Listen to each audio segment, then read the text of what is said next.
হাদি তো মরে গিয়ে বেঁচে গিয়েছে, সে তো জান্নাতে হয়তো ঘুরছে, ঠিক না ভাইরা আমার? আমি ভাবলাম আমার হাতে বন্দুক রয়েছে, আমি হাদিকে গুলি মেরে ফেলি, আমি ভাবলাম আমি বেঁচে গিয়েছি। না রে ভাই, তোর বিরুদ্ধে রব্বুল আলামিন তোর বিরুদ্ধে দাঁড়িয়ে যায়, ঠিক না ভাইরা আমার? আপনি ভাববেন আপনি জুলুম করে বেঁচে গিয়েছেন, আপনি আপনার বুকটা উঁচু করে দেখিয়ে আপনি বলবেন আমি শক্তিশালী। নো, আপনি শক্তিশালী নন তো, আপনার বিরুদ্ধে আপনার রব দাঁড়িয়ে যায়। এক হাদিসের মধ্যে এসেছে, আমার রব্বুল আলামিন পুরো পৃথিবীর সমস্ত মানুষ মিলেও যদি একটা মানুষকে হত্যা করে, একটা মানুষকে মেরে ফেলে, আমার রব্বুল আলামিন পুরো পৃথিবীর সমস্ত মানুষের বিরুদ্ধে দাঁড়িয়ে যায়। আপনি শুধু একটু শক্তির জোরে একটা মানুষকে আঘাত করে বসলেন, আপনি মেরে ফেললেন, আপনি ভাবলেন আপনি বেঁচে গিয়েছেন। না, আপনাকেও মরতে হবে। আপনার পেছনে শুধুমাত্র বাংলাদেশের পুলিশ লাগেনি, বাংলাদেশের আর্মি লাগে নাই, রব্বুল আলামিনের যে আর্মিগুলো আছে, ফেরেশতাগুলো আছে, জাহান্নামের আযাবদাতা, সেই ফেরেশতাগুলো আপনার পেছনে লেগে যায়, ঠিক কিনা বলেন? হাদি তো মরে গিয়ে বেঁচে গিয়েছে, সে তো জান্নাতে হয়তো ঘুরছে, ঠিক কিনা ভাইরা আমার? তাহলে এটা খুব জরুরি। আজকের সমাজে কষ্ট পেলেও কিছু করার নেই, আমরা পদে পদে মানুষের উপর অত্যাচার করি, পদে পদে মানুষের উপরে জুলুম করি। আমাদের বাংলাদেশে বিপ্লবী হাদি, শহীদ উসমান হাদি মরে গেলেন। কত বছর বয়স? মাত্র 32 বছর বয়সে তিনি চলে গেলেন। তাহলে আমাদের জীবনটা দেখেন, আমাদের মতো যুবক অনেকে আছে, আজকে বুড়ো বাবারা বেঁচে আছে, কিন্তু আমাদের মতো যুবকরা বাইক অ্যাক্সিডেন্ট করে, হার্ট অ্যাটাক করে, বিভিন্ন ধরনের অসুস্থতায় ভুগে তারপরে মরে যায়, ঠিক কিনা ভাইরা আমার? তাহলে দুনিয়ার জীবনটা চলে যাবে, এটা একদিন না একদিন চলে যাবে। আপনি গ্যারান্টি দিতে পারবেন না, কোনো ডাক্তার গ্যারান্টি দিতে পারবে না আপনি কতদিন ধরে বেঁচে থাকবেন। এই যে দেখুন, কিছুদিন পরপর যে এই যে ভূমিকম্প হচ্ছে, নরসিংদীতে ভূমিকম্প হলো 1 সপ্তাহ পূর্বে 4.1 মাত্রায়। এর পূর্বে 4 সপ্তাহ কিংবা 5 সপ্তাহ পূর্বে একদিন শুক্রবার বেলা 11টায় পুরো বাংলাদেশে ভূমিকম্প হলো 5.1 to 5.56 মাত্রায়। আপনারা দেখেছেন কিনা, একটা ইনফরমেশন এসেছে, ঢাকা শহরে যদি 9 পয়েন্ট টু 10 পয়েন্ট মাত্রায় ভূমিকম্প হয়, তাহলে ঢাকা শহর ধসে যেতে পারে। তাহলে ঢাকা শহরের মানুষগুলো সেদিন বেলা 11টায় যখন তারা দৌড়ে নিচে নামলেন, নিচে নেমে চিন্তা করতে লাগলেন, হায় হায়, এখন যে নামলাম চতুর্দিক থেকে তো আমাদের বিল্ডিং, এগুলো যদি পড়ে যেত তাহলে তো আমরা বাঁচতে পারতাম। ভাইরা আমার, আপনাদের চট্টগ্রামে কত বিল্ডিং, এখানে মোটামুটি একটু খালি জায়গা রয়েছে। তাহলে আপনার ভাবার এটা কারণ নেই যে খালি জায়গায় গেলে আপনি বেঁচে যাবেন, সেখানেও রব আপনাকে মারতে পারে, ঠিক কিনা ভাইরা? তাহলে বলছিলাম, আমাদের কোনো বয়সের সময়সীমা নেই, কখন যে আমরা মরে যাব সেটির কোনো নির্ধারণ নেই। একদিন হঠাৎ করে এইরকম একটি মাইকের মধ্যে মসজিদে আওয়াজ হবে, এলাকায় এলাকায় ঘোষণা হবে, আমি মরে গিয়েছি, আপনি মরে গিয়েছেন, বাদ আসর, বাদ জোহর, বাদ মাগরিব আপনার জানাজা, ঠিক কিনা ভাই? এটাই তো ঘটবে। তাহলে আমাদেরও নামও ঘোষণা হবে, আমাদেরকেও যেতে হবে। এই জন্য কবরে যাওয়ার পূর্বে আপনি যেমন করে ঢাকা শহরে গেলে, আপনার বাড়িতে গেলে যেমন করে আপনার লাগেজটা খুব সুন্দরভাবে গুছান, আপনার ব্যাগটা খুব সুন্দরভাবে গুছান, তাহলে আপনি ঢাকা গেলে, আপনার বাড়িতে গেলে হয়তো 1 বছর 2 বছর পরে আবার ফিরবেন, আপনি বিদেশে গেলে আবার ফিরে আসবেন 5 বছর পরে হলেও। কিন্তু কবরের জীবন তো এটা অনন্ত অসীমকাল, কখন যে শেষ হবে কেউ জানে না। তো সেই ঘরে যাওয়ার পূর্বে আমাদের লাগেজটাকে ভরপুর করে নিয়ে যাওয়ার দরকার আছে না নাই বলেন? তাহলে আমাদের লাগেজটা যদি হয় আমলে ভরপুর, আমাদের লাগেজটা যদি হয় ঈমানে ভরপুর, তাহলে আমরা ইনশাআল্লাহ জান্নাতুল ফিরদৌস পাবো। আর যদি আমাদের লাগেজে ভর্তি থাকে শুধু জুলুম আর জুলুম, অত্যাচার আর অত্যাচার, আজকের সমাজে প্রতিটি ক্ষেত্রে অত্যাচার আর অত্যাচার। এই যে দেখুন, মানুষ মাপে কম দিক, এটাও তো মানুষের উপর অত্যাচার, ঠিক না ভাইরা আমার? একটা মানুষকে গালিগালাজ করে, আপনি একটা মানুষকে একটা লাঠি দিয়ে তাকে আঘাত করেন, সে ব্যথা পায় না। আপনি একটা মানুষকে এমন ভাবে একটি গালি দিলেন, এমন ভাবে একটি কথা বললেন, তার হৃদয় ছিঁড়ে ভেতরে চলে যায়, ঠিক না ভাইরা? তাহলে আজকের সমাজে গরিবদেরকে মানুষ অত্যাচার করে, আছে না নাই বলেন? আজকের সমাজে ছেলে মেয়েগুলো নিজেদের বন্ধু তার আপন হয়ে যায়, পিতামাতা তার আপন হয় না। আজকের সমাজে স্ত্রী আপন হয়ে যায়, পিতামাতাকে দেখে না বৃদ্ধাশ্রমে পাঠিয়ে দেয়। এটিও তো জুলুম। কতভাবে মানুষের উপর জুলুম করে। আমার একটু শক্তি চলে আসলো, আমি একটু বড় কিছু হয়ে গেলাম, আমার দুর্বল যারা আছে তাদের উপর আমি অত্যাচার করে বসে থাকি। আমি ভাবলাম আমার হাতে বন্দুক রয়েছে, আমি হাদিকে গুলি মেরে ফেলি, আমি ভাবলাম আমি বেঁচে গিয়েছি। না রে ভাই, তোর বিরুদ্ধে রব্বুল আলামিন তোর বিরুদ্ধে দাঁড়িয়ে যায়, ঠিক কিনা ভাইরা আমার? আপনি ভাববেন আপনি জুলুম করে বেঁচে গিয়েছেন, আপনি আপনার বুকটা উঁচু করে দেখিয়ে দেখিয়ে আপনি বলবেন আমি শক্তিশালী। নো, আপনি শক্তিশালী নন তো, আপনার বিরুদ্ধে আপনার রব দাঁড়িয়ে যায়। এক হাদিসের মধ্যে এসেছে, আমার রব্বুল আলামিন পুরো পৃথিবীর সমস্ত মানুষ মিলেও যদি একটা মানুষকে হত্যা করে, একটা মানুষকে মেরে ফেলে, আমার রব্বুল আলামিন পুরো পৃথিবীর সমস্ত মানুষের বিরুদ্ধে দাঁড়িয়ে যায়। তাহলে এটা চারটিখানি কথা নয়। আপনি শুধু একটু শক্তির জোরে একটা মানুষকে আঘাত করে বসলেন, আপনি মেরে ফেললেন, আপনি ভাবলেন আপনি বেঁচে গিয়েছেন। না, আপনাকেও মরতে হবে। আপনার পেছনে শুধুমাত্র বাংলাদেশের পুলিশ লাগেনি, বাংলাদেশের আর্মি লাগে নাই, রব্বুল আলামিনের যে আর্মিগুলো আছে, ফেরেশতাগুলো আছে, জাহান্নামের আযাবদাতা, সেই ফেরেশতাগুলো আপনার পিছনে লেগে যায়। ঠিক কিনা বলেন? হাদি তো মরে গিয়ে বেঁচে গিয়েছে, সে তো জান্নাতে হয়তো ঘুরছে। ঠিক কিনা ভাইরা আমার? তাহলে এটা খুব জরুরি। আজকের সমাজে কষ্ট পেলেও কিছু করার নেই, আমরা পদে পদে মানুষের উপর অত্যাচার করি, পদে পদে মানুষের উপরে জুলুম করি। ঠিক কিনা ভাইরা? তাহলে আমাদের সমাজটা জুলুম মুক্ত হওয়ার দরকার আছে না নাই? বলেন না, আমাদের সমাজটা জালেম মুক্ত হওয়ার দরকার আছে না নাই? বলেন। আপনি ভাববেন শুধু রাজনৈতিক নেতারাই জুলুম করতে পারে, যার একটু শক্তি আছে, টাকা পয়সা আছে, সেই জুলুম করতে পারে? না, আপনিও তো জুলুম করতে পারেন। আপনি তো আপনার মাকে খাবার দেন না, ঠিক খাবার দেন, আপনি আপনার মাকে তো বৃদ্ধাশ্রমে পাঠিয়ে দিয়েছেন, আপনার সন্তানকে তো আপনি কোরআনের এবং সুন্নাহর ভালো শিক্ষাটুকু তো আপনি দিচ্ছেন না।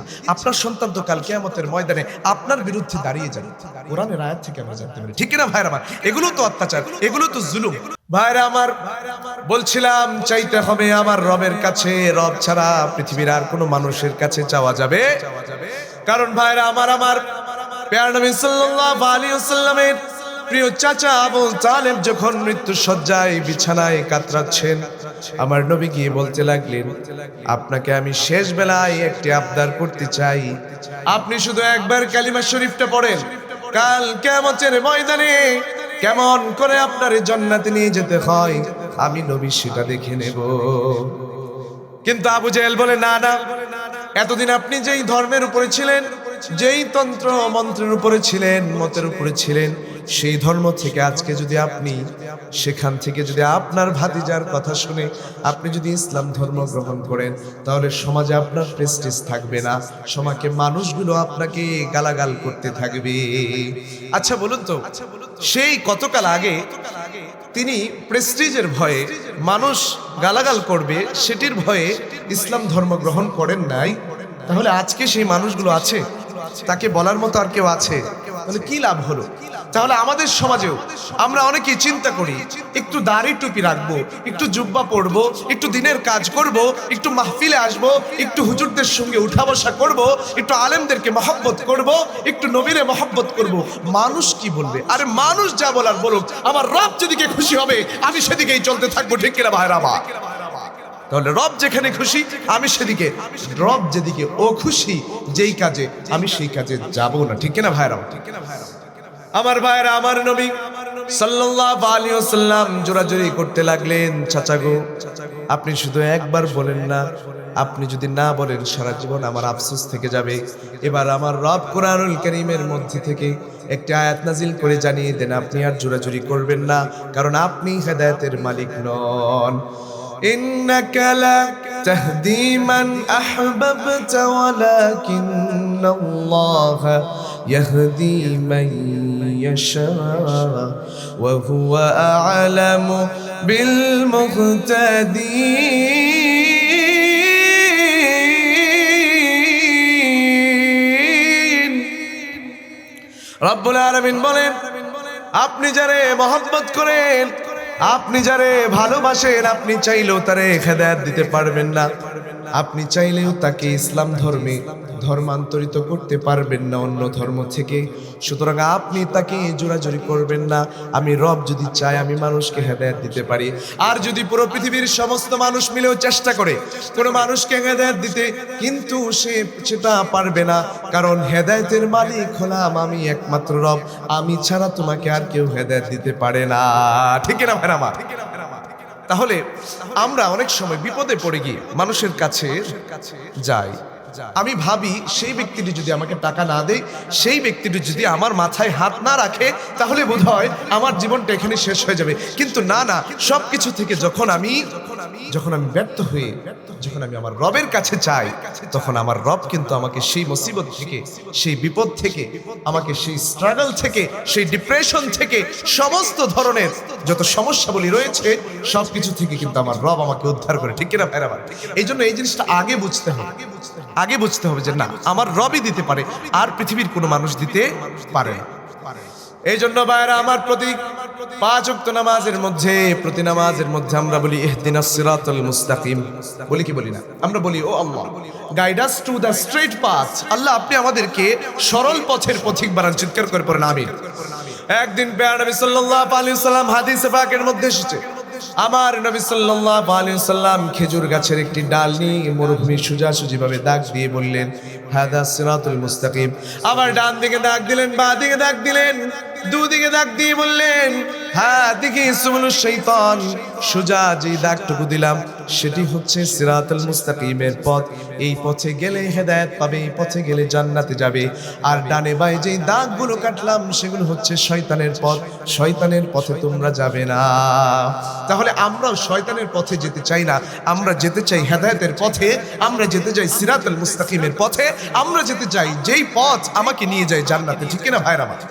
তাহলে আপনি যখন মাহফিলে আসেন, আপনাকে বাধা দিতে থাকে আপনার ভাই, আপনার বন্ধু, আপনার প্রতিবেশী আপনাকে বাধা দেয়, মাহফিলে গিয়ে কি হবে, এত কষ্ট করে বসে থাকবি, আর একটু ঘরের ভেতরে আড্ডা দে, আর একটু জুয়া খেলি, আর একটু মদ খাই, আর একটু নর্তকীদের নাচ দেখি, আর একটু খেলতামাশা করি, আর একটু নেশা পানি করি। কিন্তু মুমিনরা সবকিছু ছেড়ে ছুড়ে তারা আল্লাহর রবের কথা শোনার জন্য, নবীর সুন্নাহর কথা শোনার জন্য সবাই মিলে একসঙ্গে মাহফিলে চলে আসে। চিৎকার করে বলেন ঠিক কিনা? তাহলে আমরা নিজেদেরকে মুমিন বলে দাবি করছি তো? তাহলে আমরা যদি মুমিন বলে দাবি করি, তাহলে মুমিনের সবচাইতে বড় পরিচয় সেটি হচ্ছে মুমিন নবীজিরে নিজের জানের চাইতে বেশি ভালোবাসে। ঠিক কিনা ভাইরা? তাহলে আমাদের ভালোবাসাটা যদি নবীজির জন্য নিজের প্রাণের চাইতে বেশি হয়, তবে আমরা মুমিন হতে পারলাম। আর আমরা যদি নিজেদেরকে মুমিন দাবি করি, তাহলে আমাদের গন্তব্য হবে, শেষ ঠিকানা হবে জান্নাতে। ঠিক না ভাইরা আমার? কিন্তু এর জন্য একটি শর্ত রয়েছে, সেই অনুযায়ী কাজ করতে হবে, সেই পথে চলতে হবে। আমরা সেই পথ সম্পর্কে জানবো, সেই পথ চিনবো। তার পূর্বে আমরা আজকের এই চমৎকার একটি মাহফিলে আমরা বসতে পেরেছি। এত চমৎকার জান্নাতি পরিবেশে রব আমাদেরকে বসার সুযোগ করে দিয়েছেন। রবের প্রশংসার দরকার আছে না নাই বলেন? আসুন আমরা আকাশ ও বাতাসকে প্রকম্পিত করে, আমাদের হৃদয়টাকে নিংড়িয়ে, অন্তরের অন্তঃস্থল থেকে আমরা সেই মহান রবের প্রশংসা করছি। আমরা সকলেই একসঙ্গে বলছি আলহামদুলিল্লাহ। দুরূদ ও সালাম বর্ষিত হোক মহাবিশ্বের মহামানব প্যারে নবী মুহাম্মদুর রাসূলুল্লাহ সাল্লাল্লাহু আলাইহি ওয়াসাল্লামের উপর। মধ্য মাদারসা হযরত হোসেন মিয়াজির বাড়ি ইসলামী সম্মেলন পরিষদের উদ্যোগে 30তম 2 দিন ব্যাপী বার্ষিক ইসলামী সম্মেলনের আজকের সম্মানিত সভাপতি হযরত মাওলানা শফি আহমদ, হযরত মাওলানা আব্দুল্লাহ ফারুকি, হযরত মাওলানা শিহাবুদ্দিন, হযরত মাওলানা মুফতি আনোয়ার সাহেব, হযরত মাওলানা ইব্রাহিম সাহেব, হযরত মাওলানা আব্দুল গফুর সাহেব হাফিজাহুমুল্লাহ ওয়া রাআ। এবং আজকের প্রধান অতিথি আমাদের পরম শ্রদ্ধাভাজন মুরব্বী, আমাদের এই জীবনের পথে তিনি অনেক যুবক, অনেক বড় বাবারা সহ, মা বোনরা সহ আমাদেরকে পথ প্রদর্শন করেন, যিনি আমাদের পরম শ্রদ্ধাভাজন হযরত মাওলানা মুফতি আনিসুর রহমান আশরাফি হাফিজাহুল্লাহ রাহা কিছুক্ষণের ভেতরে আপনাদের কাছে আসবেন।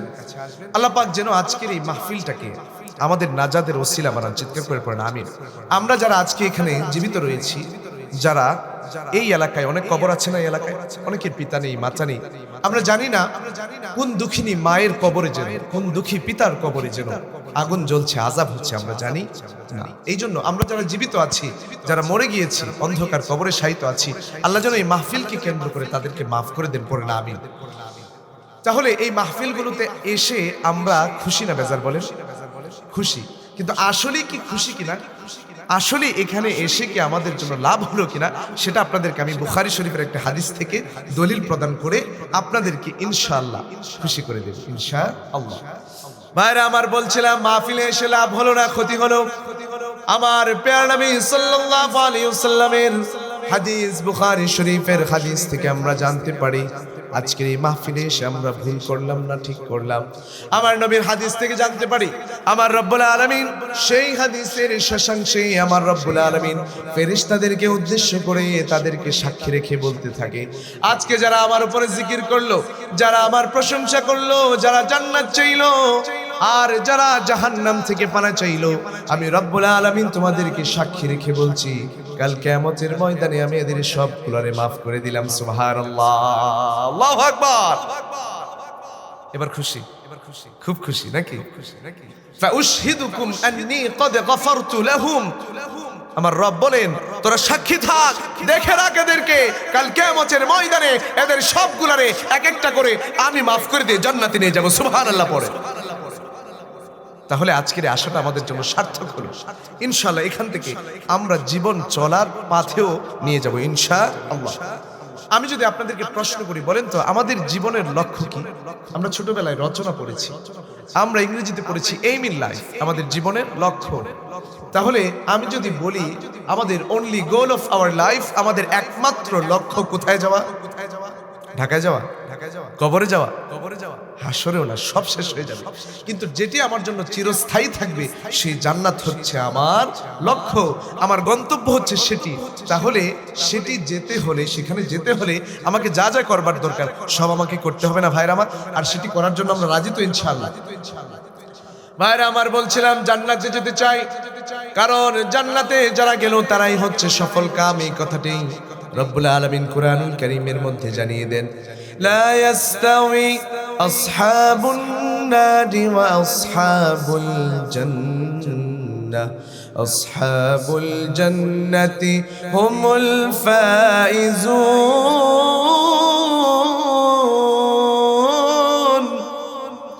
রব্বুল আলামিন বলেন, যারা জান্নাতের অধিবাসী হলো আর যারা জাহান্নামের অধিবাসী হলো তারা কখনো এক সমান হতে পারে না। যারা জান্নাতের অধিবাসী হলো তারাই হচ্ছে সফল কাম। সুবহানাল্লাহ। আবার জান্নাতে যেতে গেলে সার্টিফিকেটের দরকার আছে না নাই ভাইরা আমার? আপনি দুনিয়ার জীবনে ভালো একটি চাকরি পরীক্ষায় বসতে চান, আপনার সার্টিফিকেটের দরকার আছে না নাই? তাহলে জান্নাতে যারা প্রবেশ করলো তারাই হচ্ছে জান্নাতের সার্টিফিকেট নিয়ে জান্নাতে প্রবেশ করলো, ঠিক কিনা?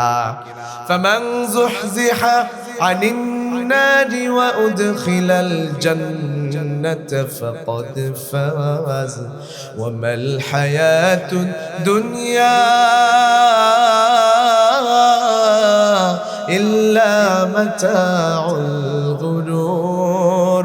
রব্বুল আলামিন বলেন, যারা জাহান্নামের লিস্ট থেকে, জাহান্নামের আগুন থেকে, জাহান্নামের লিস্ট থেকে নিজেদের নামগুলো কাটিয়ে নিল আর জান্নাতের সার্টিফিকেট পেয়ে গেল, জান্নাতে প্রবেশ করলো, তারাই হচ্ছে সফল কাম। সুবহানাল্লাহ। ওয়া মাল হায়াতুদ দুনিয়া ইল্লা মাতাউল গুরুর। দুনিয়ার জীবনটা প্রতারণার জীবন। দুনিয়ার জীবনে আজকে আছি তো কালকে নেই, এই আছি তো এই মরে গেলাম, এক সেকেন্ডের ভরসাটুকু নেই ভাইরা আমার। আজকে আছি তো কালকে চলে যেতে হবে। আপনি ভাবলেন আগামীকাল সকালে আপনি ঢাকা যাবেন, কিন্তু আপনার জন্য রব হয়তো আজকে রাতে কবরে যাওয়ার প্ল্যানিং করে রেখেছে। আপনি দেখবেন দাদা বেঁচে আছে, সন্তান মরে গিয়েছে, নাতি মরে গিয়েছে, আছে নাই? আপনি দেখবেন মা বেঁচে আছে কিন্তু মেয়ে মরে গিয়েছে, নাতি মরে গিয়েছে। তাহলে বোঝা গেল আসার সিরিয়াল রয়েছে, যাওয়ার কোনো সিরিয়াল নেই, ঠিক কিনা ভাইরা আমার? এই যে দেখুন আমাদের বাংলাদেশে বিপ্লবী হাদি শহীদ উসমান হাদি মরে গেলেন। কত বছর বয়স? মাত্র 32 বছর বয়সে তিনি চলে গেলেন। তাহলে আমাদের জীবনটা দেখেন, আমাদের মতো যুবক অনেকে আছে, আজকে বুড়ো বাবারা বেঁচে আছে, কিন্তু আমাদের মতো যুবকরা বাইক অ্যাক্সিডেন্ট করে, হার্ট অ্যাটাক করে, বিভিন্ন ধরনের অসুস্থতায় ভুগে তারপরে মরে যায়, ঠিক কিনা ভাইরা আমার? তাহলে দুনিয়ার জীবনটা চলে যাবে, এটা একদিন না একদিন চলে যাবে। আপনি গ্যারান্টি দিতে পারবেন না, কোনো ডাক্তার গ্যারান্টি দিতে পারবে না আপনি কতদিন ধরে বেঁচে থাকবেন। এই যে দেখুন কিছুদিন পরপর যে এই যে ভূমিকম্প হচ্ছে, নরসিংদীতে ভূমিকম্প হলো 1 সপ্তাহ পূর্বে 4.1 মাত্রায়। এর পূর্বে 4 সপ্তাহ কিংবা 5 সপ্তাহ পূর্বে একদিন শুক্রবার বেলা 11টায় পুরো বাংলাদেশে ভূমিকম্প হলো 5.1 to 5.56 মাত্রায়। আপনারা দেখেছেন কিনা একটা ইনফরমেশন এসেছে, ঢাকা শহরে যদি 9 পয়েন্ট টু 10 পয়েন্ট মাত্রায় ভূমিকম্প হয় তাহলে ঢাকা শহর ধসে যেতে পারে। তাহলে ঢাকা শহরের মানুষগুলো সেদিন বেলা 11টায় যখন তারা দৌড়ে নিচে নামলেন, নিচে নেমে চিন্তা করতে লাগলেন, হায় হায় এখন যে নামলাম চতুর্দিক থেকে তো আমাদের বিল্ডিং, এগুলো যদি পড়ে যেত তাহলে তো আমরা বাঁচতে পারতাম না। ভাইরা আমার, আপনাদের চট্টগ্রামে কত বিল্ডিং, এখানে মোটামুটি একটু খালি জায়গা রয়েছে, তাহলে আপনার ভাবার এটা কারণ নেই যে খালি জায়গায় গেলে আপনি বেঁচে যাবেন, সেখানেও রব আপনাকে মারতে পারে, ঠিক না ভাইরা? তাহলে বলছিলাম আমাদের কোনো বয়সের সময়সীমা নেই, কখন যে আমরা মরে যাব সেটির কোনো নির্ধারণ নেই।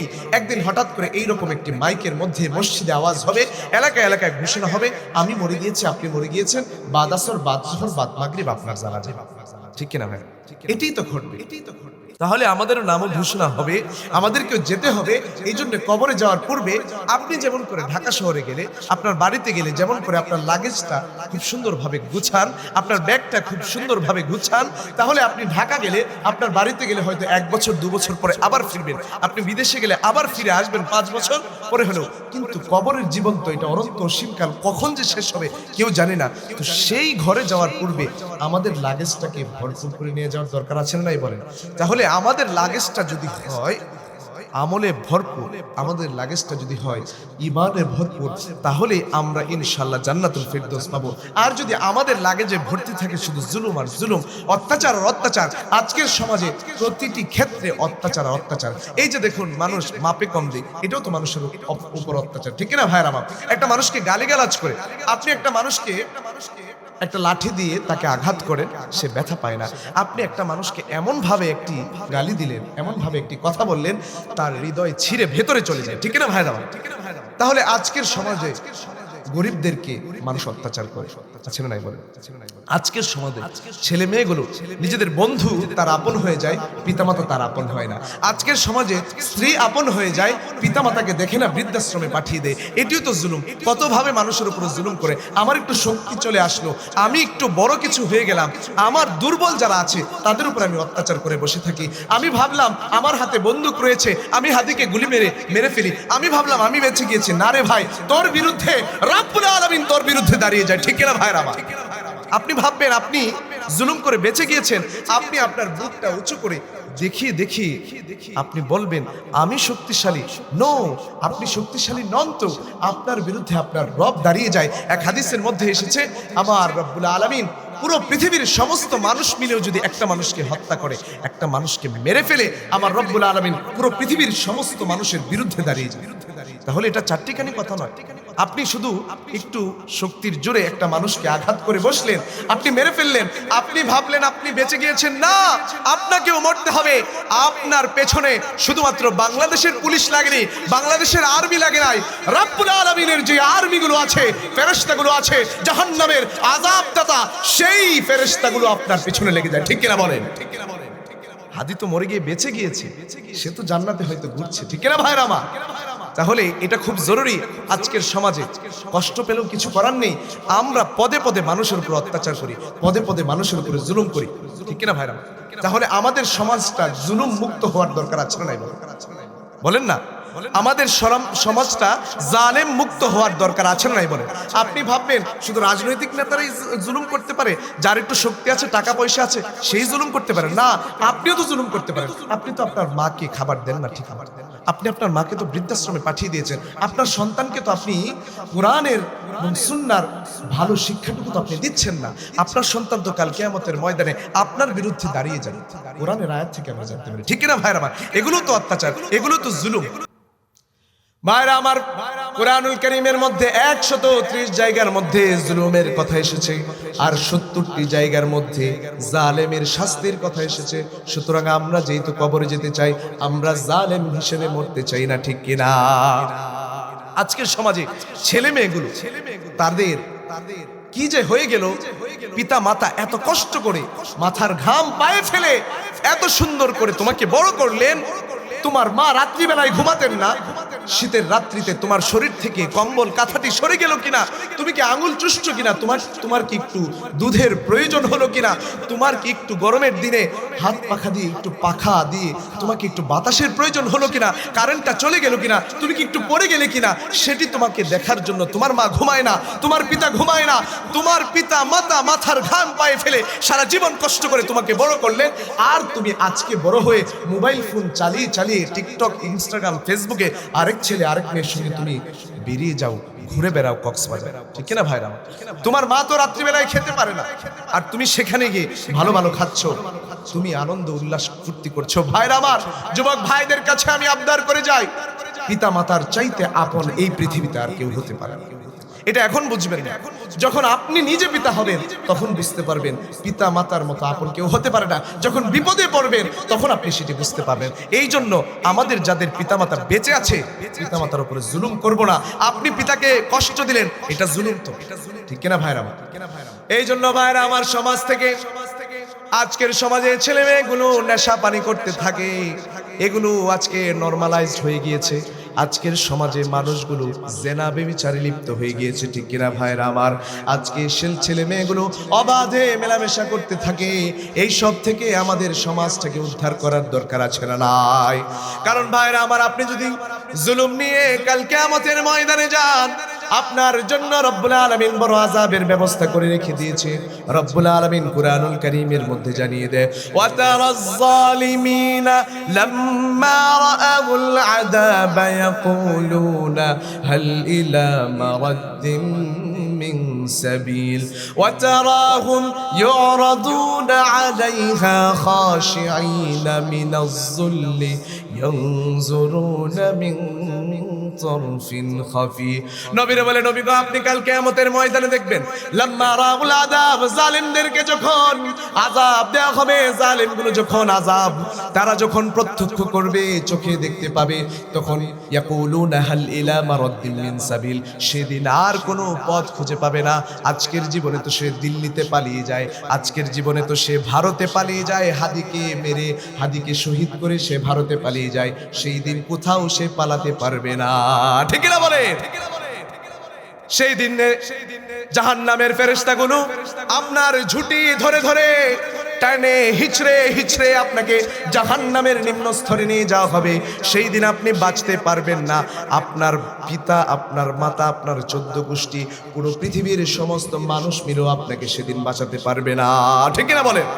আপনি ভাববেন দুনিয়ার আযাব আর জাহান্নামের আযাব, দুনিয়ার জেলখানার জাহান্নামের জেলখানা বোধহয় এক, কিন্তু না না ভাইরা আমার, জুলুম যদি করে থাকো, মানুষকে যদি অত্যাচার করে থাকো, আজকে থেকেই তুমি তওবা কেটে তুমি রবের দিকে ফিরে আসো। কারণ জাহান্নামের সর্বনিম্ন আযাবটুকু দুনিয়ার সর্বোচ্চ আযাবের চাইতেও বেশি, ঠিক কিনা বলেন? দুনিয়ার জীবনে আপনি 5 বছর 10 বছর জেল খাটলেন, আপনি আয়না ঘরের মতো এত বড় আযাবের জায়গায় আপনি হয়তো থাকলেন, কিন্তু জাহান্নামের মধ্যে সবচাইতে কম আযাব যেটা হবে, সেটাও এই আযাব থেকে বেশি। আমরা জানতে পারি তিরমিজি শরীফের হাদিস, আমার নবীর প্রিয় চাচা আবু তালেবকে সবচাইতে কম আযাব দেয়া হবে। আবু তালেবকে জাহান্নামের পাদুকা, জাহান্নামের জুতা পরিধান করিয়ে দেওয়া হবে, আর সেই জুতার গরমে তার মাথার মগজগুলো গলে গলে নাক দিয়ে আর কান দিয়ে বের হতে থাকবে। এটা কম আযাব হলো? এটা কম আযাব? আপনাকে এই আযাব দিলে আপনি বাঁচবেন? কিন্তু জাহান্নামে তো দেয়ার ইজ নো ডেথ, সেখানে কোনো ধরনের কোনো মৃত্যু নেই, সেখানে আপনি মরার কোনো চান্স নেই। আপনি বারবার মরবেন, আপনাকে জাহান্নামের নিম্ন স্তরে নিয়ে যাওয়া হবে, আবার তোলা হবে, আবার নেওয়া হবে, এইভাবে চলতেই থাকবে, চলতেই থাকবে। তুমি ভাববে না দুনিয়ার জীবনে তুমি একটা মানুষকে অত্যাচার করে, নিপীড়ন করে, মুসলমানদেরকে মেরে তুমি গাজার মধ্যে আজকে কুকুরগুলো খেতে পায় না, শুকিয়ে গিয়েছে, গাজার সন্তানগুলো পেটে থাকা অবস্থায় মরে যায়, তুমি মেরে তুমি কাল কিয়ামতের ময়দানে বেঁচে যাবে? নো, নেভার, কখনোই তুমি পারবে না। সেদিন তোমাকে সেই আযাব তোমাকে ধরবেই ধরবে, ধরবেই ধরবে। চিৎকার করে বলেন ঠিক কিনা? তাহলে ভাইরা আমার, জুলুম করার পূর্বে এটা আপনাদেরকে মাথায় রাখতে হবে।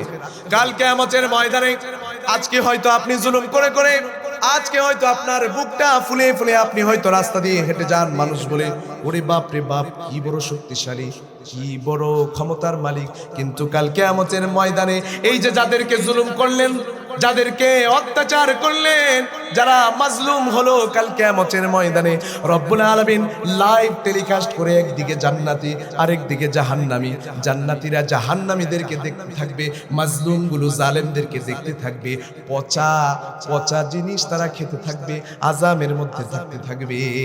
সেদিন বলতে থাকবে আমাদেরকে একটু পানি দাও, একটু পানি দাও, একটু পানি খাবো, এত কষ্ট হয়, এই পুজের পানিগুলো খেতে পারি না, এত কষ্টের ভেতরে থাকতে পারি না।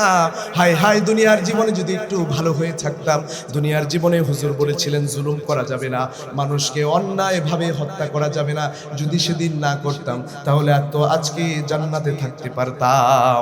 তাহলে আজকে আমরা জীবনে কোন একটা বিজনেস স্টার্ট করতে যাই, আমি সেখানে ইনভেস্ট করি না যতক্ষণ না পর্যন্ত আমি সেটা অ্যানালাইসিস করে না দেখি যে এখানে প্রফিট আছে কি না নাই। যদি প্রফিট থাকে তবে আমি সেখানে সেই বিজনেসে ইনভেস্ট করি, ঠিক না ভাইরা আমার? তাহলে জান্নাতের জন্য দুনিয়া থেকে ইনভেস্ট করে যাওয়ার দরকার আছে না ভাইরা আমার?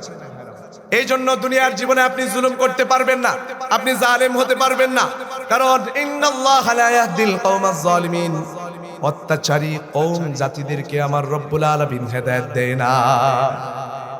রব যদি হেদায়েত না দেয় আপনি কার কাছে যাবেন? কার কাছে গিয়ে বলবেন আমাকে একটু বাঁচিয়ে তুলুন, আমাকে একটু জাহান্নামের আগুন থেকে মুক্তি করুন? আপনি নবীরে ভালোবাসেন না, নবীরে গালি দিলে আপনার হৃদয়ে আঘাত লাগে না, আপনি কথা বলেন না, নবীর বিরুদ্ধে যারা দাঁড়িয়ে যায় তাদের বিরুদ্ধে আপনি যারা দাঁড়াতে পারেন না, তাহলে বোঝা গেল আপনি নবীর আসল প্রেমিক নন, ঠিক কিনা ভাইরা আমার? আর যদি নবীর বিরুদ্ধে কেউ কথা বলে, নবীর আশিকদের বিরুদ্ধে কেউ কথা বলে, নবীর সচ্চা কোরআন ও সুন্নাহর অধিকারীদের বিরুদ্ধে কেউ কথা বলে, যারা কোরআন সুন্নাহ আঁকড়ে ধরে আছে, যারা নবীজিরে ভালোবাসে, তাদেরকে অত্যাচার করে, তাদেরকে এই বাংলার জমিনে রাখতে দেওয়া হবে না, ঠিক কিনা ভাইরা আমার?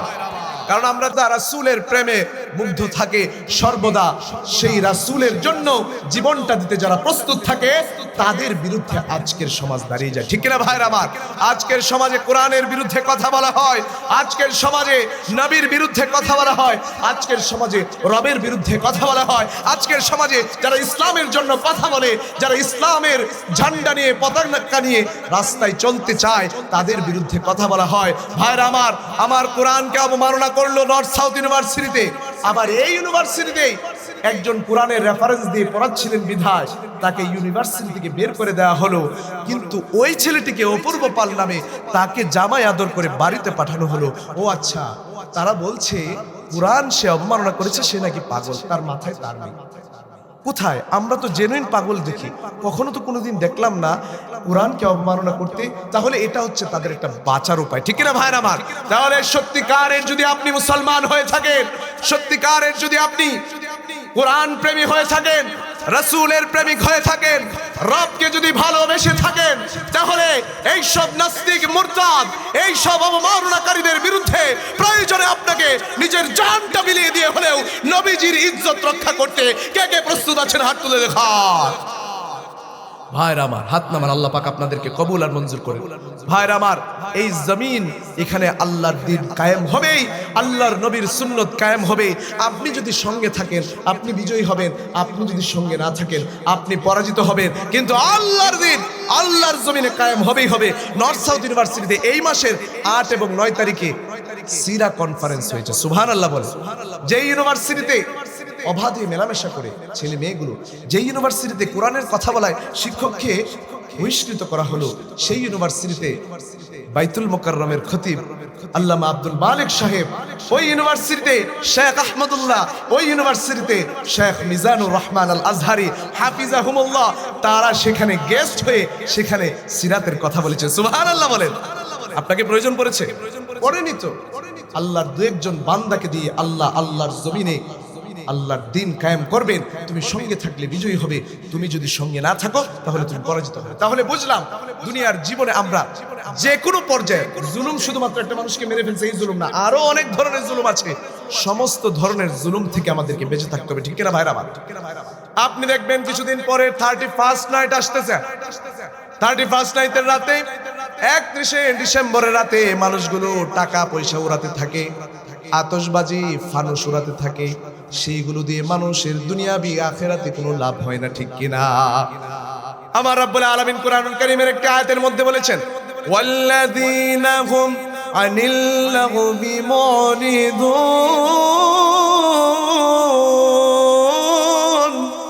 রব্বুল আলামিন বলেছেন যারা অনর্থক কার্যাবলী থেকে নিজেদেরকে বিরত থাকলো তারাই হচ্ছে মুমিন। আর মুমিনদের জন্যই রব্বুল আলামিন কাল কিয়ামতের ময়দানে জান্নাতুল ফিরদৌস রেখে দিয়েছেন।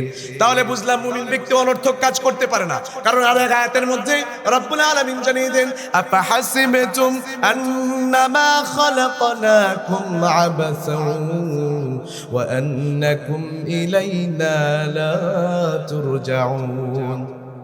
তোমরা কি ভেবেছো তোমাদেরকে আমি অনর্থক সৃষ্টি করেছি?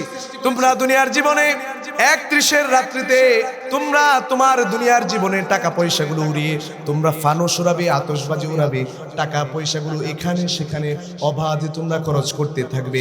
আর রেল স্টেশনে, বাস স্ট্যান্ডের মধ্যে, রাস্তায় রাস্তায় মানুষগুলো যে শীতের মধ্যে কাতরাচ্ছে, মানুষগুলোর যে একটু কম্বল কাঁথা নেই, মানুষগুলো যে দুবেলা খেতে পারে না, সেখানে তুমি টাকা ঢালো না, তুমি টাকা দেখাও তোমার বাড়ির ছাদের উপরে, তুমি আতশবাজি ফানুস উড়িয়ে উড়িয়ে মানুষদেরকে দেখাও তোমার টাকা আছে।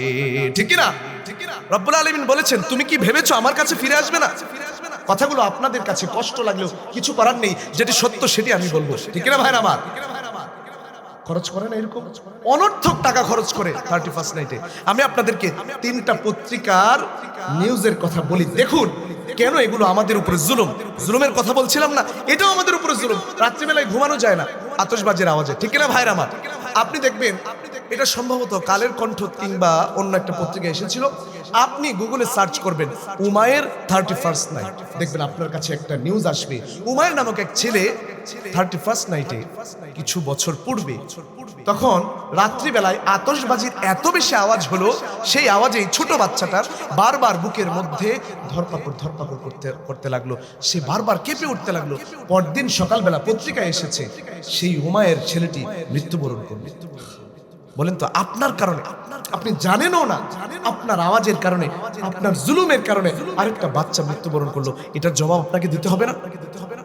দুটো ছেলে যুবক পত্রিকায় এসেছে, এগুলো আমি বানিয়ে বানিয়ে বলছি না। ঢাকা শহরে 31st নাইটে তারা ডিজে পার্টি করে এক যুবক আরেক যুবকের সঙ্গে ঝগড়া বেঁধে একজন আরেকজনকে মেরে ফেলেছে। দুনিয়ার জীবনটা এতই সস্তা, প্রাণটা কি এতই সস্তা যে তুমি একজনকে চাইলে মেরে ফেললা। আরেকটা ঘটনা ঘটেছিল, এই যে ফানুস উড়ায়, আতশবাজি উড়ায়, সেগুলো কিন্তু সবগুলো ফুটে না উপরে গিয়ে, মাঝে মধ্যে অর্ধ পথ গিয়ে এগুলো কিন্তু আবার ফিরে আসে, মানুষের মাথায়ও পড়ে অনেক সময়।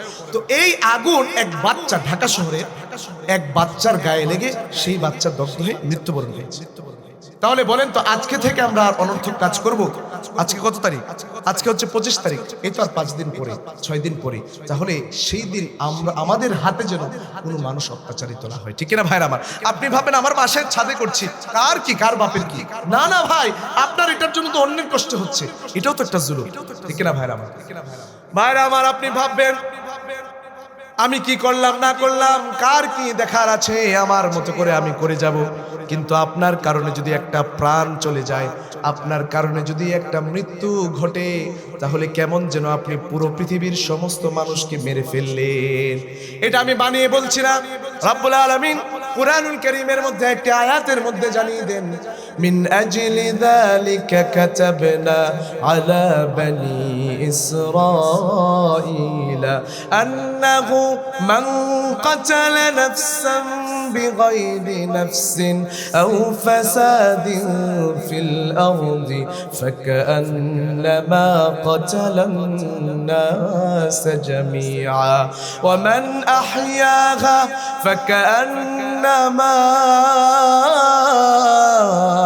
আহইয়ান নাস জামিআ। রব্বুল আলামিন বলেন, তুমি যদি কোনো মানুষকে অন্যায় ভাবে তুমি যদি তাকে হত্যা করে ফেলো, কেমন যেন তুমি পুরো পৃথিবীর সমস্ত মানুষকে তুমি মেরে ফেললা। ওমান আহইয়াহা, আর যদি তুমি কোনো মানুষকে জীবনটা তার রক্ষা করতে পারো, অনেক ডাক্তার ভাইরা আছে, অনেক মানুষের জীবন রক্ষা করে। ঠিক কিনা ভাইরা আমার? যদি তুমি একটা প্রাণকেও বাঁচাতে পারো, একটা প্রাণকেও তুমি রক্ষা করতে পারো, কেমন যেন তুমি পুরো পৃথিবীর সমস্ত মানুষের প্রাণ রক্ষা করলে। সুবহানাল্লাহ। কি বুঝলেন? একটি প্রাণ আপনি নিয়ে নিলেন, আপনার বুলেটে, আপনার তলোয়ারে, আপনার চাকুতে, আপনার আতশবাজির আগুনে, আপনার ফানুসের আগুনে একজন মৃত্যুবরণ করলো, কেমন যেন রব বলছেন তুমি পুরো পৃথিবীর সমস্ত মানুষকে মেরে ফেললে। সমস্ত মানুষকে মেরে ফেলা আপনি একটু কল্পনা করে দেখেন, কেন ইমেজিন, আপনি কি ভাবতে পারেন সমস্ত মানুষকে মেরে ফেলা কত বড় অপরাধ? আর যদি আপনি একটা মানুষকে বাঁচিয়ে তুলতে পারেন, কেমন যেন পুরো পৃথিবীর সমস্ত মানুষকে আপনি বাঁচিয়ে তুললেন। আমি একটি উদাহরণ দিচ্ছি, ঢাকায় মাইলস্টোন স্কুল অ্যান্ড কলেজে বিমান বিধ্বস্ত হয়েছিল না, সেখানে একজন ম্যাডাম, মেহরিন ম্যাডাম, তিনি দগ্ধ হয়েছিলেন, তার শরীর পুড়ে গিয়েছিল। তিনি যখন ফিরছিলেন তার মনে হলো আমার সন্তান সমতুল্য 20 থেকে 25টা বাচ্চা তো ভিতরে রয়ে গেল, এগুলো তো পড়ছে, এগুলো তো বের হতে পারবে না।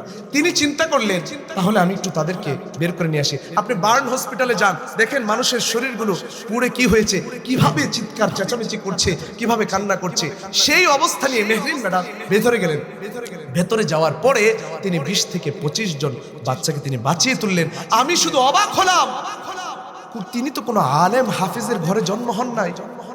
তিনি কেমন করে তার ভেতরে কোরআনের এই আয়াতটা তার ভেতরে কেমন করে গেল যে তিনি নিজেকে না বাঁচিয়ে ওই যে বাচ্চাগুলোকে বাঁচিয়ে তুললেন। কেমন করে তিনি জানলেন যে একটি প্রাণও যদি আমি বাঁচাতে পারি, কেমন যেন পুরো পৃথিবীর সমস্ত প্রাণকে আমি বাঁচিয়ে তুললাম। আল্লাহু আকবার, আল্লাহু আকবার।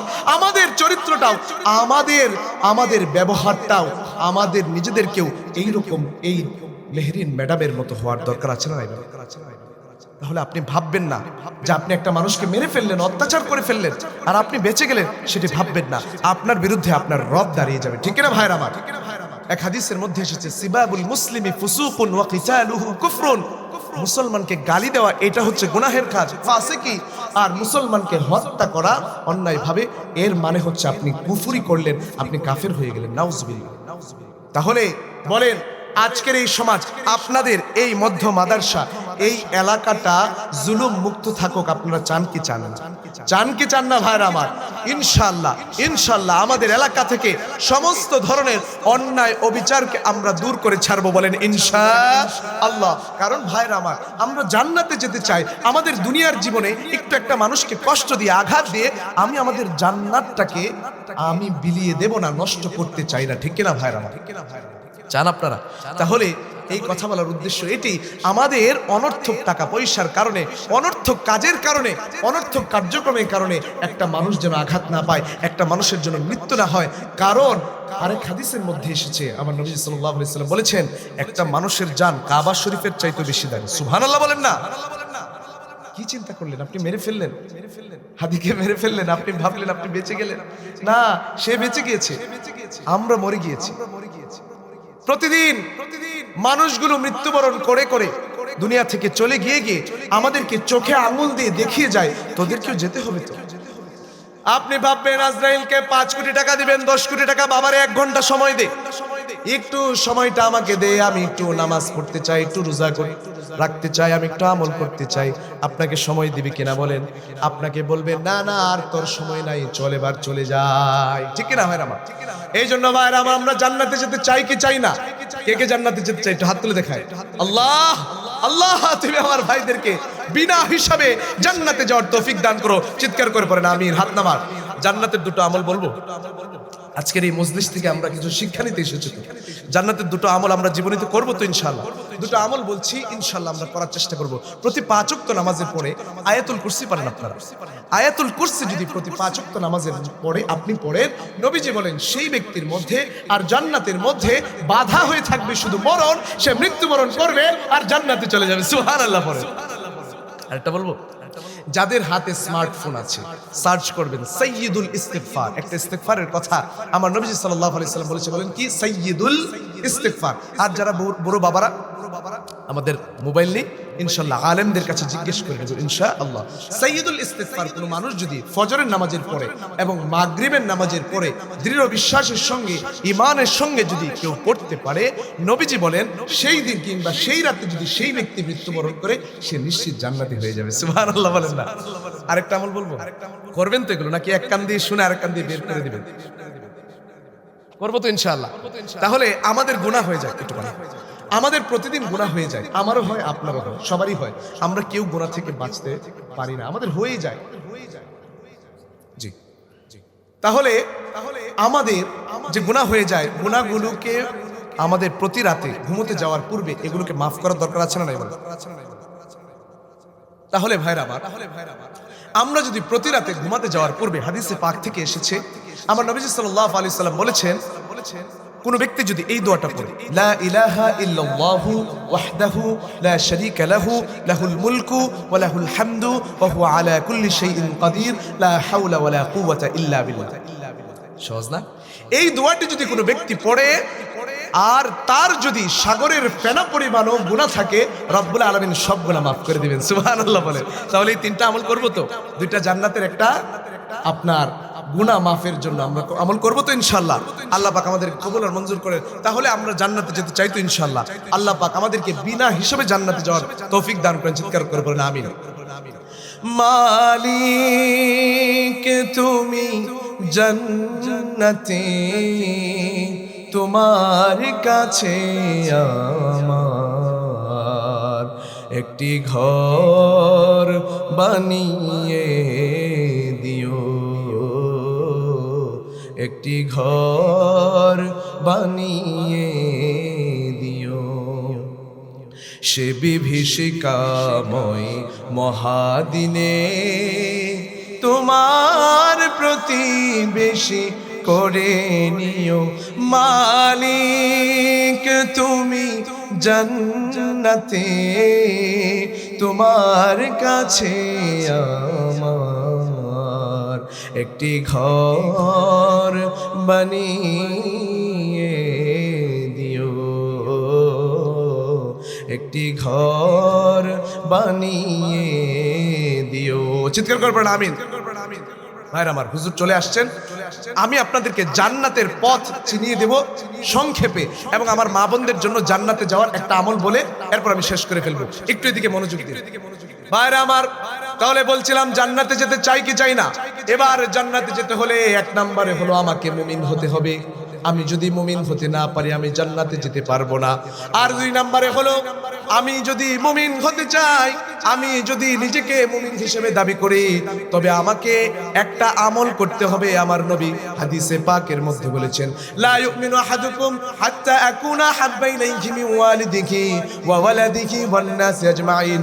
কোন মানুষ ততক্ষণ পর্যন্ত মুমিন হতে পারে না যতক্ষণ না পর্যন্ত সে তার নিজেকে, সে তার সন্তান সন্ততি আত্মীয় স্বজন পাড়া প্রতিবেশী পুরো পৃথিবীতে যত মানুষ থাকলো, সম্পদ ব্যবসা বাণিজ্য সবকিছু থেকে যতক্ষণ না পর্যন্ত আমার নবীরে ভালোটুকু না বাসবে ততক্ষণ পর্যন্ত সে ব্যক্তি মুমিন হতে পারে না। তাহলে বুঝলাম কি জান্নাতে যেতে চাই হতে হবে কি মুমিন। এদিকে তাকান, জান্নাতে যেতে চাই হতে হবে মুমিন। মুমিন হতে হলে নবীজিরে ভালোবাসতে হবে। এবার নবীজিরে কেমন করে ভালোবাসতে হয় রব্বুল আলামিন কুরআনুল কারীমের মধ্য থেকে জানিয়ে দেন। কুল ইন কুনতুম তুহিব্বুনাল্লাহা ফাত্তাবিউনি ইউহিব্বুকুমুল্লাহু ওয়া ইয়াগফির লাকুম যুনুবাকুম ওয়াল্লাহু গফুরুর রহিম।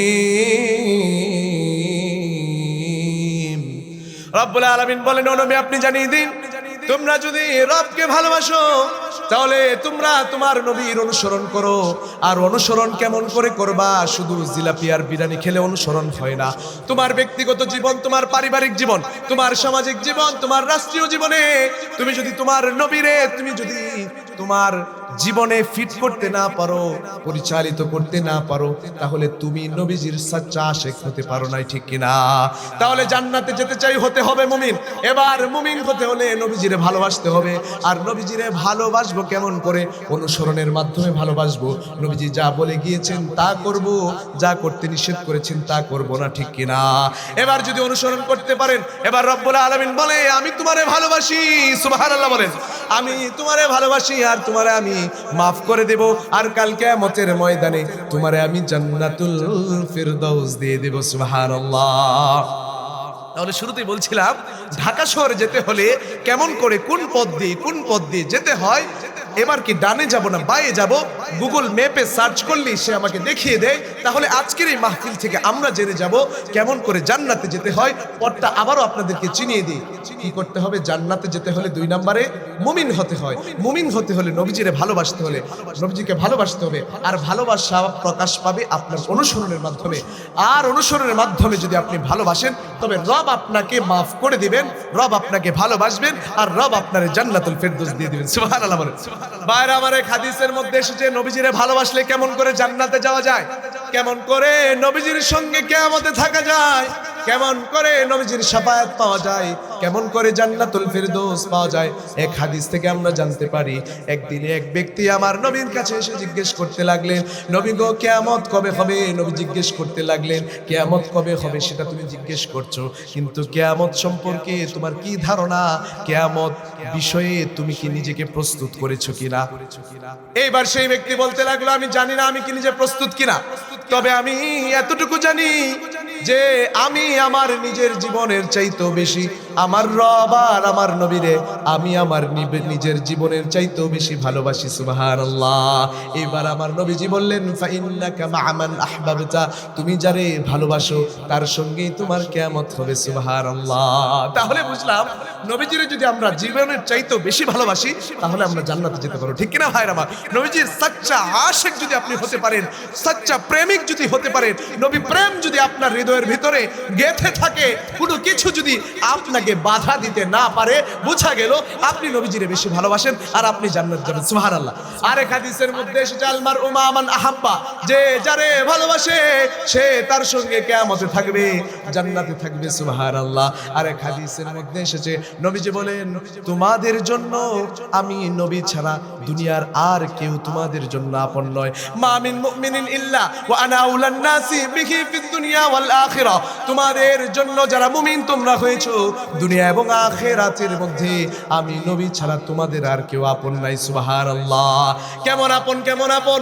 লিকুল্লি নাবিয়্যিন দাওয়া মুস্তাজাবা, প্রত্যেক নবীদের জন্য এমন একটি দোয়া দেওয়া হয়েছিল, সেই দোয়াটি তারা দুনিয়ার জীবনে করে গিয়েছেন, কিন্তু আমার নবী সাল্লাল্লাহু আলাইহি ওয়াসাল্লাম দুনিয়াতে উম্মতের জন্য সেই দোয়াটি করেন নাই। সুবহানাল্লাহ বলেন। আমার নবী বলেন, ওয়া ইন্নী আখতাবিউ দাওয়াতি শাফাআতান লি উম্মতি ইয়াউমাল কিয়ামা, আমার উম্মতগুলো যখন কাল কিয়ামতের ময়দানে বড় অসহায় অবস্থায় বিভীষিকাময় সেই সময় যখন দিক বিদিক ঘোরাফেরা করতে থাকবে, সেদিন আমার উম্মতগুলোরে আমার আশিক যারা থাকলো, আমাকে যারা ভালোবাসলো তার পুরোটা জীবন দিয়ে আমি নবী তাদেরকে শাফায়াত করে করে জান্নাতুল ফেরদৌসের দিকে নিয়ে যাব। সুবহানাল্লাহ। আল্লাহু আকবার। নারে তাকবীর, নারে তাকবীর। মাওলানা আনিসুর রহমান আশরাফি হুজুরের আগমন মধ্য মাদ্রাসার পক্ষ থেকে নারে তাকবীর, নারে তাকবীর। ভাইরা আমার, আমি একটি হাদিস বলি ইনশাআল্লাহ শেষ করে দিব। আমরা বুঝলাম আমরা পুরুষরা জান্নাতে যেতে চাই, এবার আমার মা বোনরা বলবে, তাহলে আমরা কি বাসায় বসে থাকবো? আমাদেরকে জান্নাতে যাওয়ার একটা আমল বলে দেন। আপনাদেরকে জান্নাতের দুটো আমল বলেছিলাম, গুনাহ মাফের একটা আমল বলেছিলাম, এবার মা বোনদের জন্য একটি হাদিস বলে আমি শেষ করে দিব। আমার ভাইরা, প্রিয় নবী সাল্লাল্লাহু আলাইহি ওয়াসাল্লামের একটা হাদিস থেকে জানতে পারি, চারটি কাজ যদি আমার মা বোনরা করতে পারে কাল কিয়ামতের ময়দানে তারা জান্নাতের যে কোনো দরজা দিয়ে প্রবেশ করবে। সুবহানাল্লাহ। এক নম্বর, ইদা সাল্লাতিল মারআতু খামসাহা, পাঁচ ওয়াক্ত নামাজ যদি আমার মা বোনেরা পড়ে, ওয়াসামাত শাহরাহা, দুই নম্বরে রমজানের রোজাটুকু যদি আমার মা বোনেরা আদায় করে, তিন নম্বরে ওয়াহাসসারাত ফারজাহা, যদি লজ্জাস্থানটাকে হেফাজত করে। আজকের সমাজের মেয়েগুলো নিজেদেরকে বড় সস্তা মনে করে এখানে সেখানে পার্কে ঘাটে নিজেদের লজ্জাগুলোকে বয়ফ্রেন্ড গার্লফ্রেন্ডের নামে বিলিয়ে দেয়, ঠিক কিনা? তাহলে চার নম্বরে আতাআত যাওজাহা, স্বামীর অনুসরণ করে। আবার শুনেন, নামাজ পড়া, রোজা রাখা, লজ্জাস্থানের হেফাজত করা আর স্বামীর অনুসরণ যদি করে, আমার নবী বলেন, কিলা লাহা দুখুলিল জান্নাহ মিন আই আবওয়াবিল জান্নাত শিতি, কাল কিয়ামতের ময়দানে আমার সেই মা বোনগুলো জান্নাতের যে কোনো দরজা দিয়ে প্রবেশ করবে। সুবহানাল্লাহ। আল্লাহু আকবার। তাহলে আমরা যেন বিনা হিসেবে আমরা যেন কাল কিয়ামতের ময়দানে নবীজির সঙ্গে হাসতে হাসতে যেন আমরা একসঙ্গে একসাথে যেন জান্নাতুল ফেরদৌসে যেতে পারি, এবং আজকের আলোচনা শুনে যেন আমরা আমাদের জীবনে পরিচালিত করতে পারি, সেই অনুযায়ী যেন আমল করতে পারি। সর্বপ্রথম আমি এবং আপনাদেরকে যেন আল্লাহ পাক সেই তৌফিক দান করেন। চিৎকার করে বলেন আমিন। ওয়া আখিরু দাওয়ানা আনিল হামদুলিল্লাহি রাব্বিল আলামিন। ওয়াসসালামু আলাইকুম ওয়া রাহমাতুল্লাহি ওয়া বারাকাতুহু।